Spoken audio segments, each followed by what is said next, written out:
That's a good start, Barrett. Yeah. Yesterday, Barrett and I were in such a hurry, we didn't do any video, just maybe cutting out the window on that one. Now, we're putting the trim. And I decided to do this little thing where you let the top hang over and angle a little bit. I thought it would be rustic like the rest of it.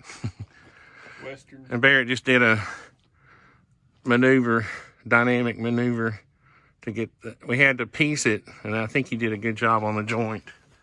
So I was bragging on him. Good job. Now we're gonna cut the two sides of the door all the way down. They had to be 4.5. They had to be a custom rip, and then we'll put the little pieces on the side.